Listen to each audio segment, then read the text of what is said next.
Another thing that came up is the very tight analogy, and also disanalogies between space and time. So Right. here and now, Right. left and right, Right. past and future. Right. One of the major developments in 20th century physics is Einstein's special and general relativity, Right. where time and space in many ways collapse into one. In some ways, yes. In some ways, no. In some ways, no. But I would, and this might be a topic for a whole nother conversation sometime. I hope it is. But let me try to say very briefly. Yeah, imagine the world as just this four-dimensional spatial expanse, okay? Spatial in the sense that one dimension, one direction in this four-dimensional block is not any different on a fundamental metaphysical level than any other direction, okay? Somebody says, time is very different from space, deeply different, a way that feels deeper than physics.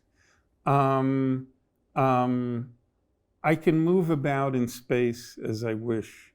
I can't move about in time as I wish. We think time flows or passes. It would sound like gibberish to apply these kinds of verbs to space. It feels really different, and it feels different in a way that seems to be prior to any detailed physical law. People knew time was different from space before they knew anything about Newtonian mechanics or anything like that. So they feel really, really different. Okay, there's a very careful process you need to start to do to unpack this. Number one,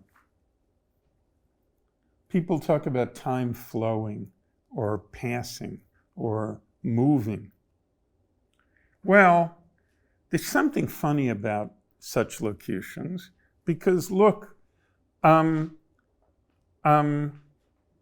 we normally say something is moving or changing or passing or flowing, when we say something is passing, we mean it's at a different location at time one than it is at time two. It's at a different spatial location at time one than it is at time two.